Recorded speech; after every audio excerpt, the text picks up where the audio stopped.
All right, everyone, it's 2 o'clock. Folks are still logging in, but I'd like to go ahead and get started just because I know how busy you are. Being a fundraiser is a huge important job, and I really appreciate you taking time out of your day to come hang out with me and to learn from Sharon, who has so much great stuff to teach you. Before we get started, just a couple little housekeeping things. Make sure my clicker works. That would be so helpful. If you are not familiar with me, my name is Abby. I'm part of the team over at QGive. We're an online fundraising platform. So what Sharon is going to talk about today is right up our alleys. But I just wanted to throw out a couple of things. So I see some familiar names in our registration list. Hi, if you're a QGive client, you may have questions about how to apply some of what Sharon's going to talk about today to your fundraising account with QGive. If that is the case, let me know. If I can't get you the right answer, I will get you to someone who can. And then I was also going to let you guys know that I see a lot of new names. So if you are not a QGive user, everything you are going to learn about today is applicable to you as well. So settle in for some awesome content. One last thing, just a couple little housekeeping things. A lot of you ask for the slides to review afterwards and recording to watch at your leisure. You will get both of those from me tomorrow. I'll send you a follow-up email after this presentation with a link to the recording, a link to the slides, and a link to some other handy resources that will help you as you explore different kinds of fundraising and how you can stay compliant with all of those different campaigns. The next thing I was going to let you all know, there is a very handy Q&A box, which you can use to ask questions. We will have time for questions at the end. Drop your questions in the Q&A box. If you drop them in the chat box, I will do my level best to catch them, but sometimes the chat can move pretty quickly and I'm afraid I'm going to miss one. So if you have a burning question that everyone should know the answer to, drop it in the Q&A box and we'll make sure we cover it. I also wanted to let you know that we do live tweet some highlights of our webinars, so go check us out over at QGive.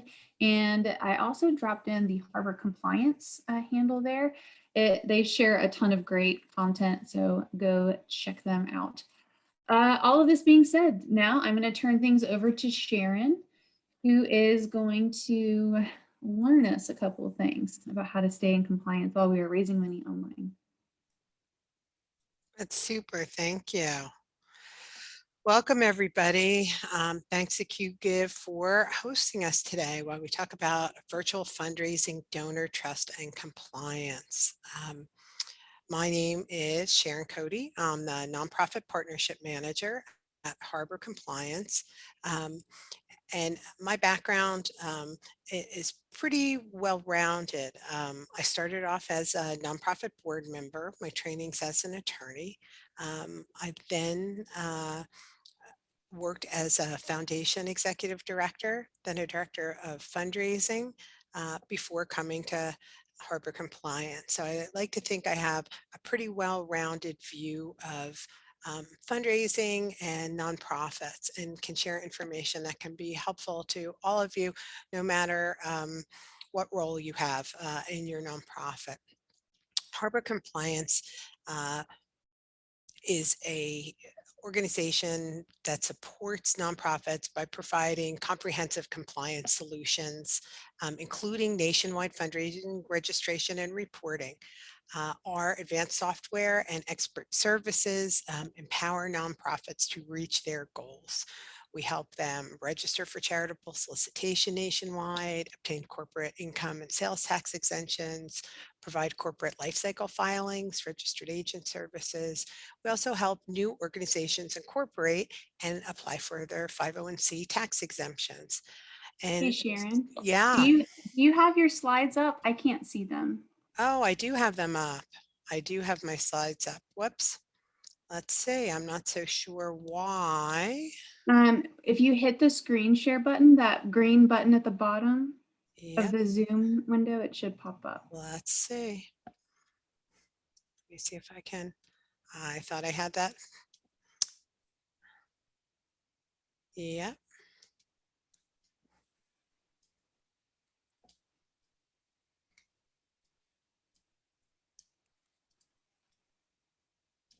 Let me see what's happening.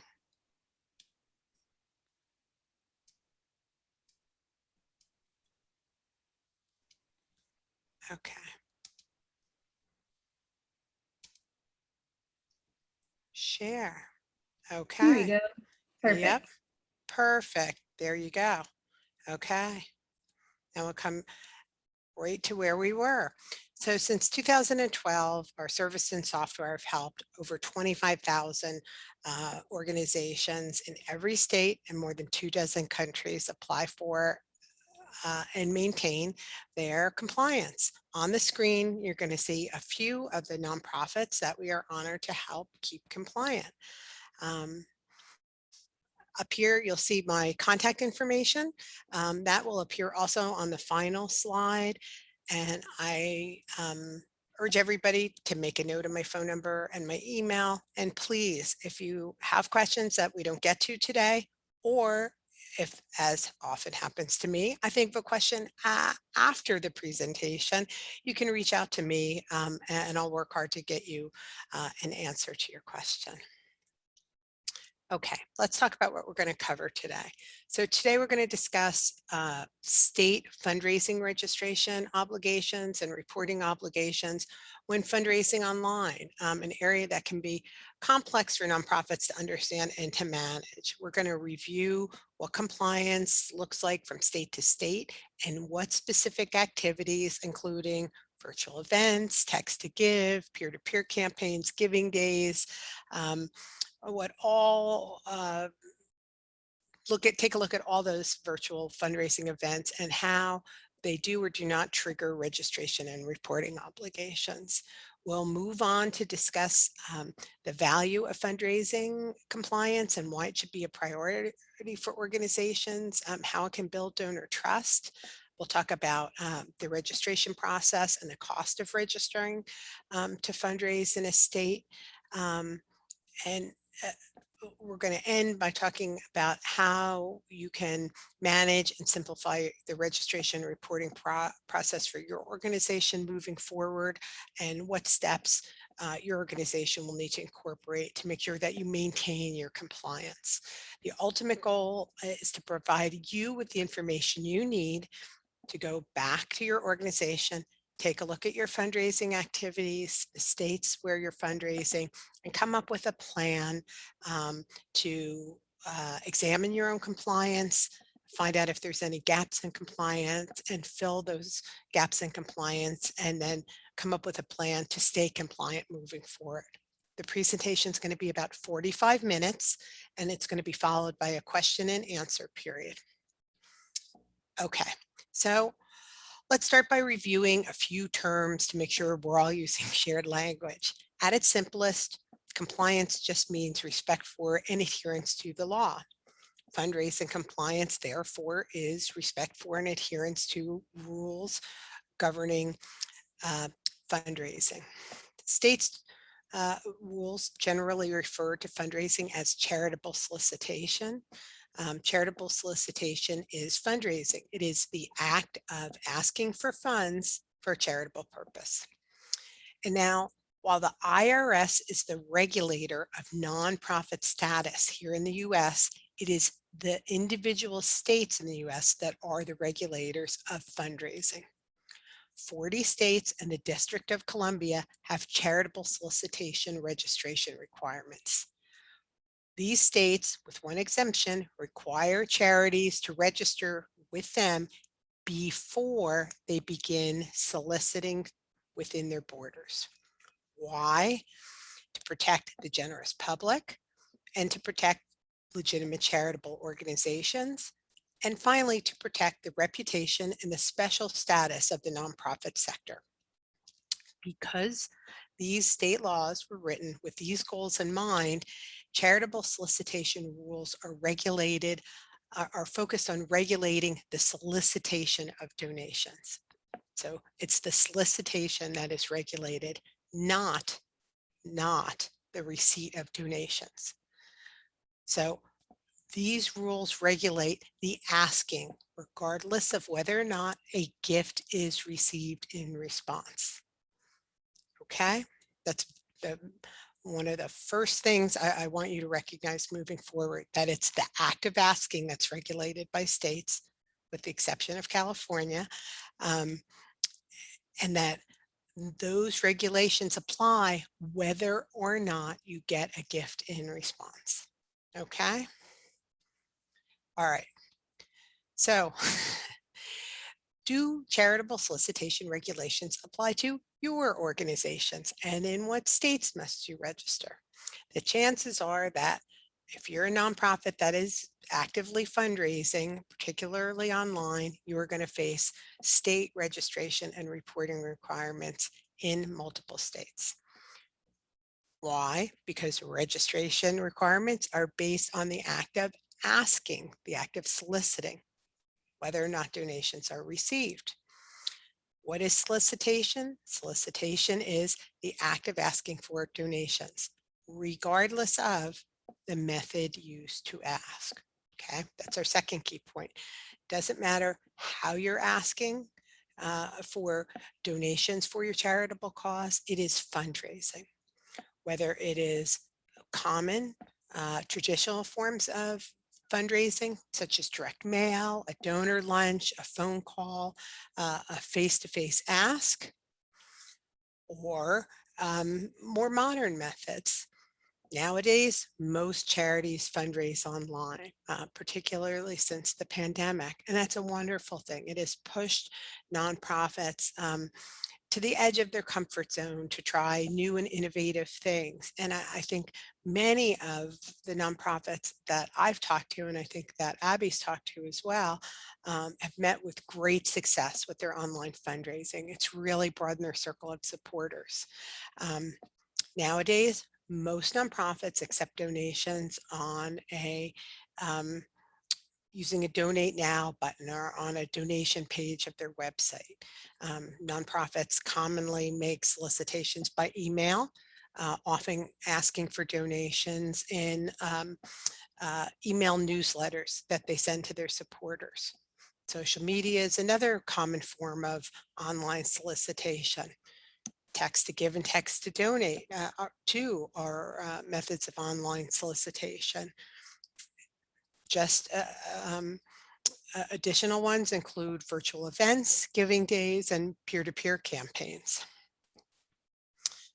Uh, it's important to understand that most state laws were written before the advent of the internet. As nonprofits began to fundraise online uh, in the late 90s and into the 2000s, there was an increased need for clarity and consistency from state to state to state about what these new methods of fundraising meant in relationship to state fundraising registration requirements. So in 2001, the National Association of State Charity Officials, or NASCO, met in Charleston, South Carolina to develop guidelines for when an organization would need to register to fundraise. The resulting guidelines are known as the Charleston Principles. Charleston Principles suggest that if an organization has a donate button on its website, it should be required to register in a state if it also sends targeted emails to residents of that state, or if it receives ongoing, repeated, or substantial donations from folks in that state. The Charleston Principles' first problem is that they did not define ongoing, repeated, and substantial donations. The second problem with the Charleston Principles is that by admission of their authors, they're simply an academic exercise. They were not codified into law in every state. And while they provide a useful framework to think about online fundraising compliance, they do not necessarily determine where a nonprofit must register. Generally speaking, fundraising online is considered soliciting nationwide because donate now buttons on charity websites, email solicitations to newsletter subscribers, and social media campaigns are solicitations that can reach donors in every state, potentially. If a nonprofit receives an out-of-state donation from these online solicitations and then follows up with these donors to ask for additional donations, as they should, the nonprofit is furthering their charitable solicitation activities within a state. Now, many organizations ask us at Harbor Compliance how to handle unsolicited donations they may receive from an out-of-state donor, and whether receipt of an unsolicited donation from an out-of-state donor would trigger state registration requirements. Now, while it's theoretically possible for a nonprofit to receive an unsolicited gift and never follow up with the donor, the situation is quite unlikely. Your nonprofit's development staff and volunteers are charged with engaging and cultivating and stewarding donors and turning them into reoccurring supporters and um, at increasing levels. In addition, the state of California requires nonprofits to register within 30 days of receipt of funds, whether they're solicited or not.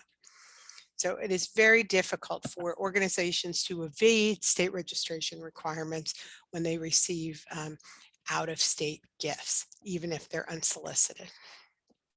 Okay, now let's talk about some other forms, regulated forms of fundraising here in the United States. Some other solicitation methods by states might surprise you. They include applying for foundation grants, uh, collecting membership dues, particularly if the membership dues are in excess of the benefits the members receive from your organization, participation in giving days. Um, uh, all these activities can trigger state charitable solicitation registration requirements. Nowadays, most organizations have pivoted from in-person events to online ones, or maybe to in-person events with an online component. While this allows for greater reach and continued operations, nonprofits need to make sure they understand that these virtual event activities too may trigger additional fundraising registration obligations. In addition, if you plan to engage in charitable gaming at your event, you need to investigate before signing with your in-person event venue. Oftentimes, charitable gaming is regulated both at the municipal and at the state level. So you'll need to check in the municipality where your desired venue is located, as well as your state, to see what their charitable gaming rules are. You also need to make sure that if you're permitting remote participation in your event, hosting a virtual event, you need to take a look at the regulations in many states. Currently, 41 states plus the District of Columbia require a special state license for charitable gaming activities. There are variations in what particular types of charitable gaming nonprofits can engage in. Those rules vary from state to state. In addition, many states have some prerequisites that need to be met before getting your license and hosting your event. Uh, the rules may be that the folks participating in charitable gaming be of 18 years of age or older. The rules may require the people who are hosting the charitable gaming that they have their own separate license in addition to the nonprofit's license. There may be certain hours that the activities are allowed to be conducted. Some states have rules on what event proceeds, charitable gaming event proceeds may fund in their state.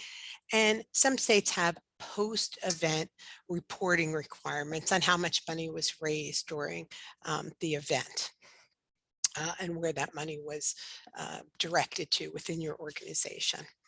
So gaming licenses in given states can take anywhere from a few days to several months to obtain. So you need to plan ahead and make sure you are giving yourself enough time on your event timeline to put those elements of your event or gaming in place to make sure that you are compliant and ready to go on event day.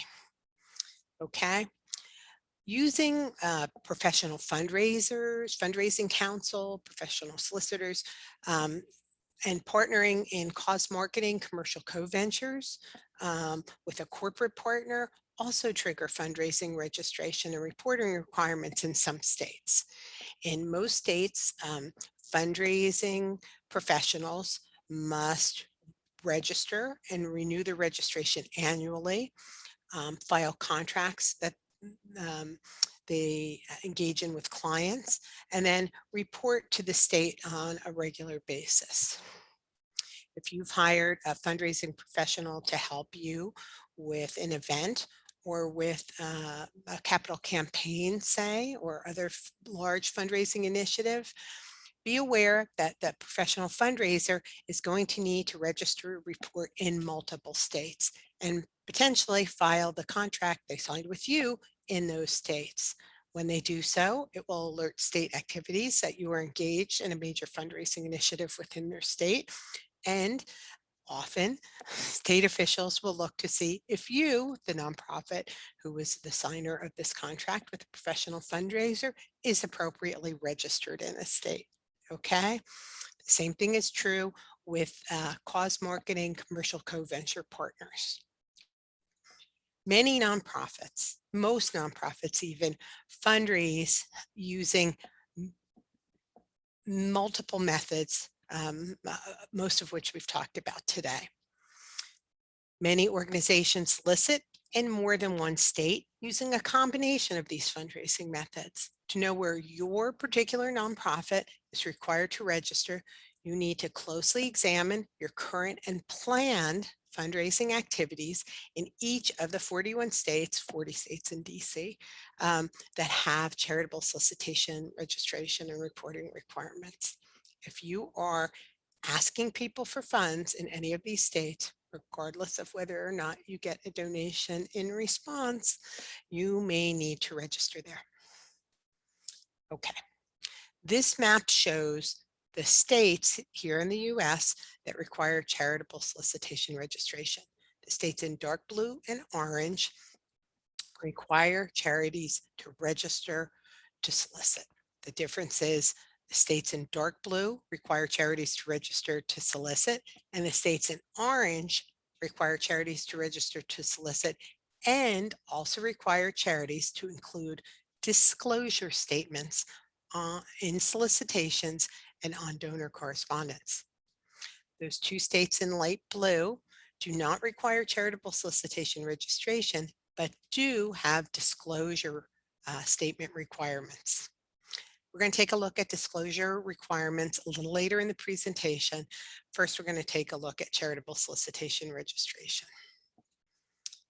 Okay, we've learned that it's the act of soliciting that triggers fundraising registration requirements, and that in most states, with the exception of California, the need to register happens before solicitation begins. You need to register with the state before you begin soliciting within their border, and that therefore the need to register is not linked to the receipt of gifts necessarily, right? If you need to register before you begin asking, doesn't matter whether you've gotten a gift or not, you need to be first registered within a state.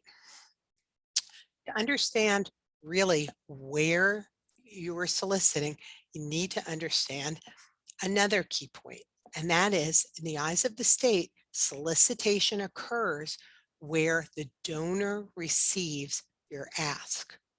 That's right, it's the location of the donor that controls where the solicitation occurs. It's simple enough for you to know where a solicitation occurs when you take a donor to lunch or email or send them a letter rather at their home address, but where are you soliciting when you're fundraising digitally, when you're asking through an online campaign or a virtual event? Technically, you may be soliciting everywhere because prospective donors everywhere can hear your message. And in fact, isn't that the appeal of online fundraising methods, that they can reach a broadened circle of supporters everywhere? Residents of every state can receive your fundraising requests. But does this mean that every nonprofit needs to register nationwide? Registration requirements vary greatly from state to state. Nonprofits fundraising online need to research the rules in each and every state. Generally speaking, nonprofits need to register, or for those who meet an exemption in a state, file an exemption from registration. We'll talk for a minute about exemptions. Registration exemptions are based on the type of nonprofit, its solicitation methods, and its um, generally its annual fundraising revenue. Very small nonprofits, and by very small, I mean those with total annual revenue from all states of less than $15,000 or $10,000, are the most frequent exemption that states offer. Some states also offer exemptions to houses of worship, hospitals and healthcare institutions, or certain types of educational institutions. Exemptions are not automatic, and not every state offers every type of exemption. Most exemptions need to be applied for, and some also need to be renewed. Once you are registered in a state or granted an exemption from registration, you still need to submit Secretary of State annual reports detailing fundraising activities on a regular basis, usually annually. Many states require you to submit your IRS Form 990 and your audited or compiled financial statements along with the annual report. The best way for your nonprofit to become compliant is to thoroughly research your current and planned fundraising activities in each one of the 41 jurisdictions that regulate fundraising. Okay. Charities, of course, have to be compliant in every state where they are fundraising. Organizations that are raising funds in every state need to, generally speaking, register in all 41 jurisdictions. This may represent a substantial investment of time and effort, but the upside is tremendous. It is a license to fundraise without borders or inhibition, a license to fundraise by any one of the many wonderful methods available to nonprofits these days. Not only that, but fundraising compliance may increase revenue. Studies have shown that charities that include charitable disclosure statements, which are part of solicitation registration in many states, that charities that include disclosure statements on their solicitations get a better rate of return. Why? Because donors gain reassurance from the fact the organization they're giving to is compliant. No responsible donor wants to give to an organization that doesn't follow the law. Just like the little padlock icon next to the credit card form fill, right? It's a trust indicator. Saying that you are registered and compliant in a state is a trust indicator. It is a way to show donors that not only do you want to do the right thing, but that you have invested and are in the infrastructure necessary and are equipped to do the right thing. Right? You have the staff, you have the CRM, you have compliance, have the tools available to execute on your plan to advance your mission. Okay. So mandated fundraising disclosure statements. 25 states require nonprofits to provide charitable disclosure statements to help donors make an informed decision. Most nonprofits I know bury their disclosures in their website in the most inconspicuous place they can find, in tiny font, in light gray colored font. I encourage you not to do this and to view your disclosure statements as not just an obligation, but an opportunity to build trust. Do not hide an affirmation that your financial statements are a matter of record, that your mission is a matter of record, that you've met your regulatory obligations for fundraising. Use disclosure statements to broadcast your nonprofit's legitimacy, accountability, transparency. Consider differentiating your disclosure statements by putting a headline above them all to provide some context. something like our commitment to good stewardship or fully registered and compliant. And then you can add a few sentences about why your nonprofit believes in responsible governance and financial transparency and maintaining good standing with state authorities. Harness the power of disclosure statements to gain trust from prospective donors and boost giving and donor retention. Okay. Charitable registration requirements are the law, and you should treat them just the way you do the law about filing your IRS Form 990 each year. The way you view filing audited statements each year or reviewed compiled financial statements each year. Your compliance in all the states where you need to be compliant should be included on your organization's list of crucial annual tasks. The cost associated with becoming compliant should be budgeted line items. Your registration, your renewal costs should just be automatic, just the way filing your 990 is. If your nonprofit has not faced any corrective actions to this point, take this as an opportunity to become registered and prevent them from ever occurring. Becoming registered gives you a license to solicit without worry, to apply for grants, to collect membership dues. As we've discussed, registration statuses are reflected in state databases of charities. States maintain lists of the nonprofits who are appropriately registered in the state, and those who were once registered and have not appropriately maintained their compliance.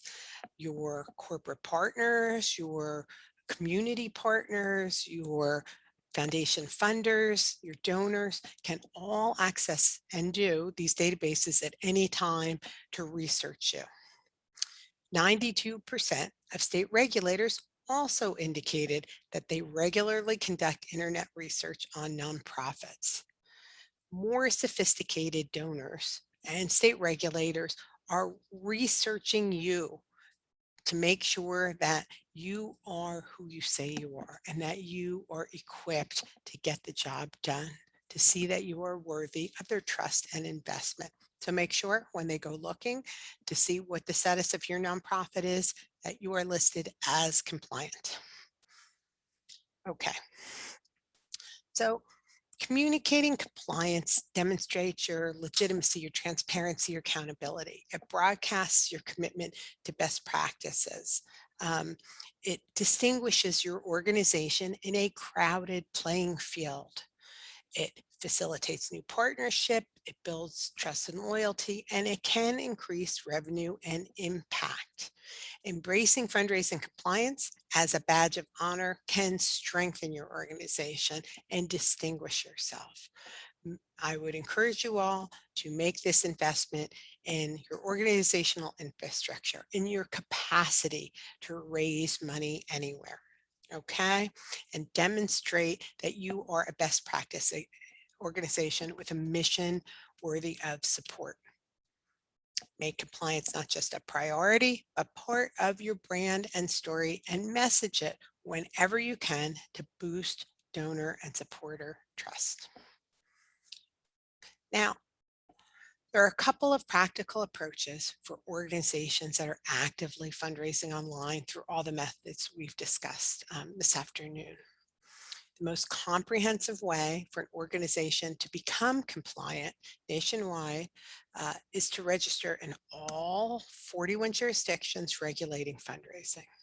For many organizations, this is the best approach. It allows organizations to fundraise nationwide by any method without risking any fines or penalties associated with not being properly registered. But we all recognize that in the nonprofit sector, the social benefits sector, not every organization has the ability to register in all states. Budgetary constraints are a common challenge, particularly for new or smaller nonprofits. And for these organizations, a second approach may be better. With this approach, an organization registers in as many states as it can, its home state, and the other states where it um, receives, solicits and receives donations regularly from donors. And then the organization expressly excludes the remaining states that require charitable solicitation registration from those where it will accept donations. Generally speaking, the nonprofit would put language on its website and solicitation forms stating that it cannot accept contributions from any states other than, and then list the states where you are registered. Ultimately, nonprofits need to weigh the cost of registering in a state with the opportunity cost of not being able to accept donations there. We encourage every nonprofit to register and focus on obtaining compliance rather than trying to fly under the radar of state authorities. The penalties for noncompliance can be severe, so we strongly encourage nonprofits to do the necessary research, take the path of compliance using one of these two methods. Okay, let's talk about how you go about registering in a state. Generally speaking, though the process is a little different in every state that requires registration, there are 4 basic steps to becoming registered: research, apply, monitor, and renew. Let's start with research. It's essential to know your organization's current status in a state before filing anything. You need to know whether you are registered and compliant in the state, have never been registered there, or were once registered and have fallen out of compliance and in bad standing in a state. If that's the case, you will need to catch up your registrations or your annual reports to become compliant moving forward. Depending on your nonprofit's situation, you're going to have an application, a state fee, usually based on your annual fundraising revenue, and supplemental documents like your latest IRS Form 990, your IRS determination letter, a board list, and audited and financial statements. In some states, there are prerequisites that need to be taken care of first before you can register there. For example, you may have to foreign qualify your nonprofit as an out-of-state nonprofit corporation uh, before becoming registered. In other states, you need to appoint a registered agent for service of process within state borders before applying to register in a state. Knowing these prerequisites upfront will help you save time by getting them taken care of and avoiding a rejected charitable solicitation registration application. Now, once you've researched what's necessary, it's time to complete the application and submit it to state authorities. You need to carefully review the instructions, do a line-by-line review of them and the form itself, to make sure that your application for registration is not rejected. Now, some of you may have heard of the Unified Registration Statement, or URS. The document was created in order to streamline the application process for nonprofits in all states. Unfortunately, not every state accepts the Unified Registration Statement, and the document itself is longer and more complex than most state forms. In addition, a number of states require additional supplements to be filed along with the Unified Registration Statement, thus sort of defeating the purpose. In our experience, state examiners prefer their own forms to the URS, and so may take longer to approve applications submitted using the URS. Okay, step 3, monitor. Once your applications are submitted, you need to monitor them through until their acceptance and approval. Some states take just a couple of weeks to process applications. In others, it takes several months. Creating a system for tracking the submission, acceptance, and approval of applications is very important because rejected applications are pretty common. Resubmissions need to be tracked through to acceptance and approval to make sure that you're truly compliant in every state. Dealing with state errors, creating a system for tracking initial applications and resubmitted applications is very important. A system that will track your license number and the renewal dates in each state moving forward. Some of you know how much of a time commitment this can be. For those of you who have not personally done registrations, you can expect to spend hours researching the rules in states and have monthly, if not weekly, tasks to make sure that you are staying compliant and managing your filings. Okay. It's important to be careful so that you can minimize the time from application to acceptance and begin fundraising compliantly within a state. Once you are so registered, you have to renew registration. Most states have annual renewal periods. A few states, 2 states, I think, renew biannually. Tracking renewal dates and making sure they're filed on time is extremely important. It's also important to understand that renewals will not always be necessarily on the anniversary date of your original application and acceptance within a state.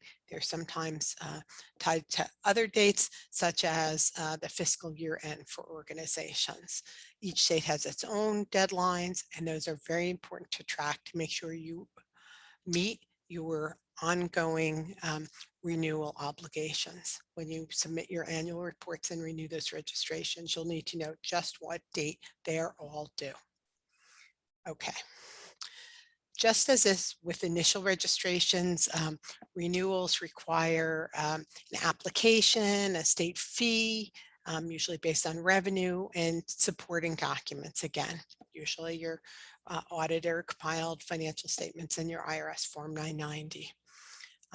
States do assess penalties if you miss your renewal deadlines, your annual report deadline. So it is very important to stay on top of each state's deadlines to avoid late fees, fines, and penalties. As your nonprofit becomes registered to solicit, you need to keep very good records of your license numbers, registration dates, due dates, fees, and have a sound system to track all of this information in one place. Many of our clients use a combination of an Excel spreadsheet and a calendar system for reminders.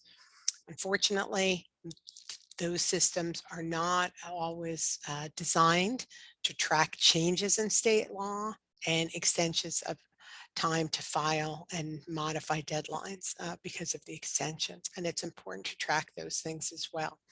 State laws change, uh, disclosure requirements change, and it's important at least twice a year to check in and make sure that the states that you're required to be registered in have not modified their rules and regulations. Um, Managing compliance will eventually become second nature, just like filing your IRS Form 990 becomes second nature, but you need to really pay attention to the detailed process to stay compliant and make sure you're tracking legislative changes. Okay, let's talk about cost. Many of you are probably wondering, what does it cost to register in a state? As you might suspect, the answer depends on your organization, its annual revenue, and how many states you're registering in. But I'm going to answer this today for you in general terms. A rough estimate of the range for total state fees for registration in all 41 jurisdictions that regulate fundraising, all 41 jurisdictions total, is between $1,400 and $5,000 for most nonprofits. That's not a per state fee, it's the total of all state fees. For nonprofits with less than $100,000 in gross revenue, their total annual state fees will fall on the low end of that range, $1,400. For nonprofits with, say, $500,000 in gross revenue, their state fees will probably be somewhere closer to 3,500 each year for all 41 jurisdictions. And for larger nonprofits with closer to $1 million in gross annual revenue, they're going to pay $5,000 or more to become registered in all 41 jurisdictions. Okay. Remember, that's the total for all 41 jurisdictions, that's not per state, that's for all states. Okay, so we've talked through the various complexities in managing charitable solicitation registration, when nonprofits need to be registered in a state, and why your organization should be prioritizing compliance and messaging it to donors to build their trust and steward that relationship. If you know your organization is not registered in all the states it should be, and you're not under any sort of government inquiry or audit, this is your opportunity to be proactive and register in a state. In doing so, you'll avoid the potential consequences of noncompliance. Our experience is that we generally do not see government agencies open investigations or impose sanctions on organizations that come forward proactively to them and let them know that they should have been registered maybe a year or two ago, but would like to become registered now. We don't really see government agencies penalize these organizations. They want to protect and work with legitimate charities. Charitable registration across all 41 jurisdictions, managing it can be complicated. It can demand hundreds of hours of work initially and on an ongoing basis, and it is a substantial drain on nonprofit staff time. For nonprofits that are not staffed to register and report in-house or would prefer their existing staff focus on vision and mission, outsourcing management of charitable solicitation registration can be an efficient and effective solution. And so I'm going to take just a moment here to provide you with a brief overview of what we do at Harbor Compliance. Harbor Compliance, we offer services and software to help nonprofits stay compliant. We fully manage every step of the process, doing research, preparing the applications, cutting checks for state fees, compiling all documents and emailing or mailing the package to the states or uploading it through their online portal. We take care of all necessary follow-up with the state. We monitor state approvals. We load all the information into our tracking software and send our nonprofit clients the registration approvals. We do everything we can to reduce every bit of administrative work. We do more, so you do less. Our compliance management solution includes tracking software for our clients. The software is for tracking and reporting purposes. It doesn't automate the preparation of fundraising registration applications. We manage all those applications by ourselves, by hand, in-house. But what our software does offer is reporting insights. It provides total visibility into registration, state fees, renewal dates, all of which help you plan and budget. The software offers multiple levels of access to colleagues within your organization so they can stay updated on your registration statuses and have access to license numbers in every state. Board members also can be permitted to view your current compliance status using the software. Our client portal allows you to add as many users to your account as you'd like with no additional fee so that your staff members, your leadership, your board leadership, even your outside auditors, accountants or attorneys can access the software and observe your current compliance status in states. We're always happy to demo the software. If you'd like to see that, we're always happy to provide a quote for our services. We bill not by the hour, but instead we bill on an annual flat rate per state fee, depending on how many states you need to be registered in. And it's a subscription service that renews automatically each year. That is how it is taken care of. So if you're interested, reach out to me and we can get you a quote or show you a demo of the software. Okay. getting back to compliance. Let's review the key takeaways from today.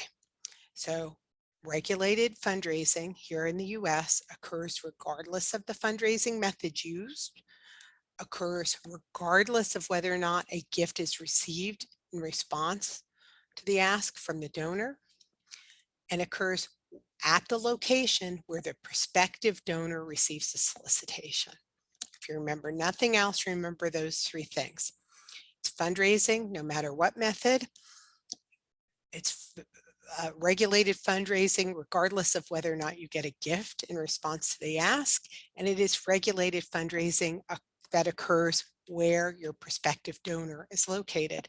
If you don't know where your prospective donor is located because you're fundraising online, you're fundraising everywhere, and that may require nationwide registration. You need to research that. Number two, online fundraising may require nationwide charitable solicitation registration. Depends on your activities, and it depends on whether you're entitled to exemptions in any states. Remember, exemptions often need to be applied for, and exemptions don't exempt you from reporting to the state, renewing that exemption and filing a report with state offices. Okay, number three, fundraising compliance is a best practice and should be shared to build donor trust and boost donations. You've told your donors you want to do the right thing. You need to show them that you have the capacity to do the right thing, right? That you are equipped to do the right thing and that you are compliant and meeting state regulations. Number four, we learned that compliance is complex, very state specific. Obligations change and must therefore be monitored and tracked regularly to avoid penalties and fines. And then the last thing we learned is that outsourcing compliance management can be an efficient and cost-effective alternative that lets your nonprofit focus on mission. There's an alternative if you don't want to do this yourself in-house. Okay, that concludes the presentation, and Abby's going to join us now, and we'll answer any of your questions. And remember, if you think of questions after today's presentation ends, as I always seem to do, please make a note of my email and just reach out to me, and I'll try to get you an answer. Thank you so much. I learned a ton. I don't know how I just didn't think about the fact that you have to be covered for the solicitation, not for the actual fundraising or the actual like processing of gifts. That is something new to me. So thank you for sharing that. We have a bunch of questions. So the most popular one has gotten several upvotes. So we kind of alluded throughout the presentation to some of the consequences for not staying in compliance. Can you kind of elaborate upon what kind of legal consequences people are facing if they're not in compliance with laws?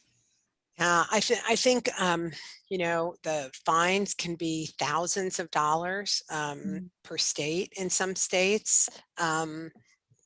If you're not renewing registrations, there can be late fees, fines, and penalties that accrue regularly on a weekly or monthly basis, so they can really add up quickly if you don't appropriately renew. I think one of the biggest consequences is not necessarily the fines and penalties from the state, but the damage to your reputation in the eyes of your supporters, your corporate partners, your community partners that work with you on the mission. A lot of times nonprofits ask me, well, how's the state going to catch us, right? And I wondered that myself, but I've talked to state regulators and they have some pretty ingenious ideas. One thing a state regulator told me they do is that they have volunteer citizens throughout their state that forward every solicitation letter they get and every solicitation email or email newsletter they get from nonprofits to them. That's how they find out who you're soliciting. Pretty clever, huh? That is Um, intense. yeah. The other thing is if you hire a professional fundraiser, engage in cause marketing, your partner, your fundraiser or your corporate partner files their own registration and includes the contract they signed with you. The state regulator reviews the contract as part of that process and checks to see, are you registered? And if you were not, I can't tell you how many clients we were started a capital campaign or some other initiative, hired a fundraising professional. The fundraising professional filed contracts in every state where they were supposed to. Um, and on the contract, it identified our client that came to us, and they got caught for not being registered in all the states where they were going to be asking as part of this campaign. So these are all the many ways for those of you who are like, how will they know? Right? You know, I feel like a teenager. How will they know if I have a party while they're gone? How will the regulators know if I'm fundraising in a state? Now you know how they'll know. And what the fines and penalties are, and they can be pretty serious. And Mhm. also, you know, there are some states where the penalties are quite severe. In California, the fines are very serious, and the nonprofit board members get fined for the non-compliance of the organization. The nonprofit board members are not permitted to pay those fines out of the organization's general fund. They must pay those fines out of their own personal bank accounts. And if that doesn't strike fear within your heart, thinking about the reaction of your board members if they had to pay personal fines because you were not compliant in the state of California, right, you're much braver than I, because I was aghast when I learned that. Yeah. As a board member, I'm like, oh no, I need to go make sure. Okay. Yeah, and California, as I said during the presentation, is one exception to the rule. Every state you need to be registered before you begin asking, because it's only the asking that's regulated. California, you have 30 days from when you receive a gift in the state to become registered. As a practical matter, it often takes far longer than 30 days to become registered in California. So really, you need to be registered in California before you begin asking, because should you receive a gift, you won't be able to be registered in time. And they have Okay. very strict penalties. California, Florida, New York State, Illinois, they're all quite strict about making sure nonprofits are appropriately registered, and they should be. You know, times like the pandemic, many lookalike nonprofits emerge that have websites that look quite legitimate. They have names very similar to legitimate nonprofits, and they really prey on the generous public. So appropriately, state regulators want to make sure that legitimate charities are registered and that the bad actors are, shut down in a state. So, support your sector and become registered, do the right thing. Yeah. Roberta had a follow-up question. So a lot of the rules we've talked about 501c3s. Does this apply to like 501c4s and other nonprofit entities, or are there different rules for different Yeah, organizations? if you are fundraising, if you are raising funds for a charitable purpose, so it's not Mhm. necessarily that you're a 501c3, if you're raising funds for a charitable purpose, you are fundraising. Okay. Yep. We got a question that I thought was really funny because it's reasonable, but I never would have thought of it. Someone at Waterfront Rescue Mission asked, if we email a donor while they're on vacation in a state that we're not registered in, does that mean we're not in compliance? Yeah, I mean, I would say it depends. You're soliciting somebody, they receive that solicitation where they're located, right? Technically, you're soliciting within that state's borders. Um, if it's a one-time thing where you're contacting a donor, you didn't recognize they're on vacation or something, but, Mhm. getting back to some of the sort of tenets that Charleston Principles talked about, is it multiple donors? Do you have, 20, 40, 60 snowbirds that are all in Florida where you're communicating with them regularly? They're participating in your auction from Florida. They're sending their checks from Florida. Mm, you really need to take a look at it. And you need to take a look at each state's laws when you talked about what type of nonprofit you are to see if you're entitled to an exemption. Not every state gives exemptions. Not every state gives exemptions to the same types of organizations, but that's something else you need to take a look at too, to see if you are required to register in a state or whether you might be allowed to be exempted from registration. Okay. Um, so I've got this question from Sarah, and she said, so we've talked about registering with the state. If she needed to register in Florida, how would she find the state, like entity with whom to register? Yeah, so harborcompliance.com has a lot of great resources. We have a curated collection of white papers that are co-authored with folks like the Foundation Center and the National Council of Nonprofit that provide all the information I provided you with today and even more. And also on Mhm. our website, um, there are hot links to each state's regulating authority, so you can look and see what those forms are, Okay. right? And Um, remember, make sure you check to see if there are prerequisites you need to take care of first, such as getting a registered agent or registering, foreign qualifying your out of state nonprofit as a corporation within that state too. Otherwise, Okay. you're going to fill out the application and it'll be rejected and you have to go through the whole process all over again. That is the perfect segue to another question we got. Can you explain what you mean by getting an agent in a state where you're not Yeah, so located? so a registered agent for service of process, if the state, say you're a Florida-based nonprofit that wants to solicit your donors in New York State, right? And I'm just using this as an example. And the state of New York doesn't want to have to go all the way to Florida if you do something wrong, if it has to serve you with papers, or if one of their New York residents wants to sue you, right?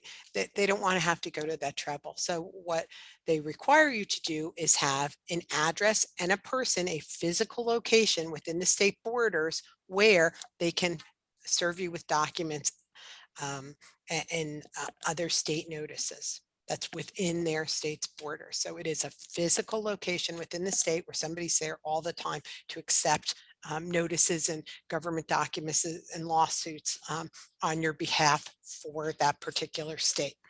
And that's another service that Harbor Compliance provides. We offer nationwide registered agent service. But in many states, as part of becoming registered there, you will need to have some sort of physical location where state authorities can find you within that state's borders. Okay, that is very helpful. Um, it's just after 3. I have 2 more questions. Is that okay? Oh, of course. Okay. So Sarah asked if you can recommend a site where you can or she can look for examples for disclosure statements.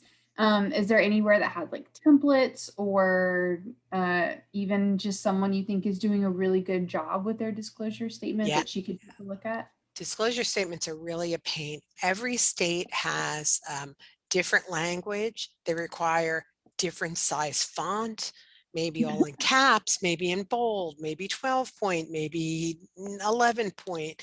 And disclosure statements change pretty frequently. So it's pretty frustrating to try to chase it down.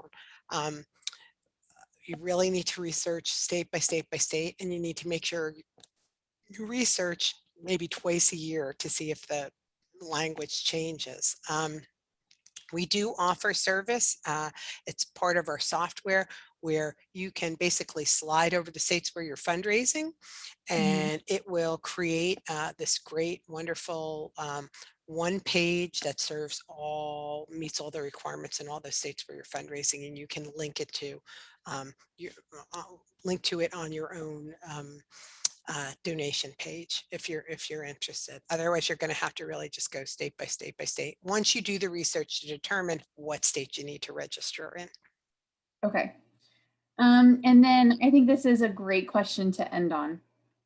So someone asked, what advice would you give to a fairly new development director or executive director or someone new coming in to a nonprofit to kind of take stock of where they are in terms of their compliance, their reputation? How would you, if someone just threw someone into the deep end, you work at this organization now, figure it out. Where would you tell them to start checking on their compliance? Sure. Well, if you have a great CRM, like QGIve, you can easily figure out how many states you're getting donations from, where you're interacting with donors, where you're regularly soliciting. You can pull that report pretty easily and see all those states where you're asking. Um, and then that's a great start. Research each one of those states. Are you registered? Are you registered and currently compliant? Have you been filing annual reports in those states? Or maybe, nonprofit turnover is really quite an issue, right? Everybody knows that. So maybe your predecessor or their predecessor once was registered and then you haven't been filing the reports. You want to see what your current standing is. Once that's done, you have your fundraising plan. Of course, you're a great fundraiser. You already have your plan for the next 12 months of what you're going to be doing, and included on there maybe is a new planned giving campaign or participation in a giving day or, a great virtual event with an auction. And so if you know those things ahead of time and you know you're going to be encouraging folks from all over to participate, then you have your list of where you're registered and you have your list of where you need to be registered. You can go through that list, see if you're titled to exemptions in any states. If not, you compare your current registration list to the registration list you should have by the time of your event or big initiative. Um, and then you have a plan. Okay, there's an additional 9 states I need to get registered in. Let's get going, right? And Yeah. take a look. Absolutely. So, it can seem overwhelming, but, you just have to break it down. And then, just as importantly, you have to make a plan to stay compliant moving forward. You have to make a plan to track all these renewal deadlines, right?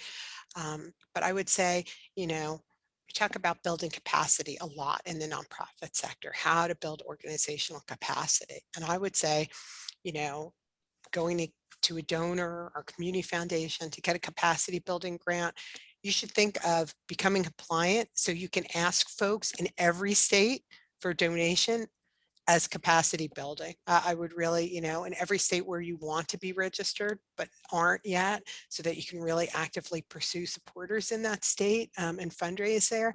I think that's really building capacity for your organization to be able to really broaden your circle of supporters in that way.